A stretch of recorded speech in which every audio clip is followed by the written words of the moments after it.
يا مساء الخير على احلى متابعين واحلى اخوات في الدنيا. عملت النهارده احلى واطعم رز بلبن تحفه. وكمان ممكن تحطيه في الفرن ياخد وش في الفرن زي ده كده، بيبقى حلو قوي. لو عايزه تعمليه زي بتاع المحلات لولادك اوفر من بره بكتير. وكمان لو حابه تعمليه مشروع من البيت مش مكلف خالص، عامل زي بتاع اشهر المحلات وكريمي وتحفه. بصوا كريمي ازاي، خطير، بيبقى حلو قوي. ينفع للولاد وهم رايحين المدرسة رايحين الحضانة. يلا بقى نسمي بسم الله كده ونصلي على الرسول ونشوف الطريقة. مقادير الرز بلبن دول كوباية ونص رز من اللي هو مج الشاي الصغير ده. انا نقعتهم في مية بقالي نص ساعة وركناهم عشان الرز يبقى بايش معايا كده. انزل بيهم كده في الحلة، احط مية تغطي الرز وعلي النار عليه لحد ما الرز يستوي معايا.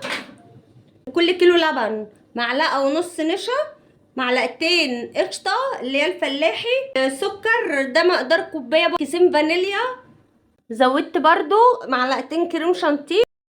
الرز استوى اهوت، هبتدي بقى احط المكونات بتاعتي عليه. اول حاجه هنزل باللبن، ده لبن فلاحي. اللبن الفلاحي بيبقى احلى في الرز بلبن والحاجات دي والرز المعمر. هنزل بقى بالسكر، هحط كده وبعدين ادوق اشوفها محتاجه ولا لا، وبعدين انزل بالفانيليا، وبعدين انزل بالقشطه. القشطه والكريم شانتيه بجد بينقلوه في حته تانية خالص.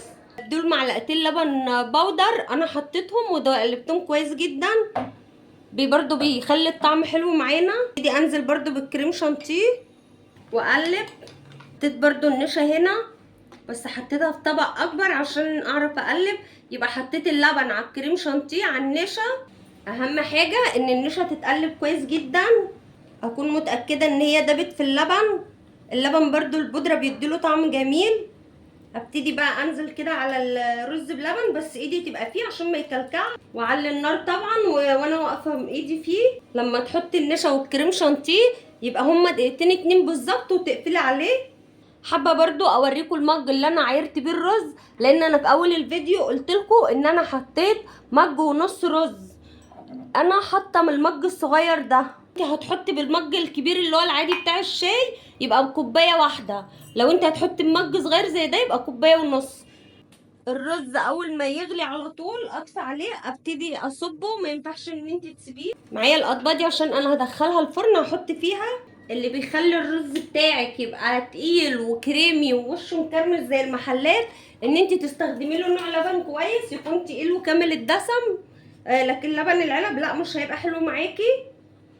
وبرده الكريم شانتيه برده بيخليه بيديله قوام وطعم حلو. هدخله برده تحت الشوايه ياخد لون. خلصت الرز بلبن عملته بالشكل الجميل ده. طبعا التزيين ده اختياري، انا حطيت لوتس وشوكولاته فرماسيه. انت حابه تحطي مكسرات تمام براحتك. حابه تحطي زي كده ممكن تحطي على وشه برده موز وتدهني الموز برده دهنه عسل كده عشان الموز ما يسمرش، بيبقى حلو برده قوي. عملته بكل سهوله ما خدش معايا اي وقت. وعملت ده في الفرن عشان الاطفال بتفرح بيه كده انه يبقى شبه المحلات. لو حابه وشه يبقى مكرمش معاكي سيبي الرز بلبن يبرد تماما وغطيه بالغطا بتاعه وحطيه في التلاجة 3 4 ساعات، هتلاقي وشه كرمش معاكي وهيبقى زي بتاع المحلات واحلى كمان. عملنا حاجه نضيفه في البيت ما كلفتناش نص تكلفه بره، وحاجه طعمها لذيذ وجميل وكريمي. اتمنى الفيديو ينال اعجابكم. اشوفكم بقى على خير في فيديو جديد.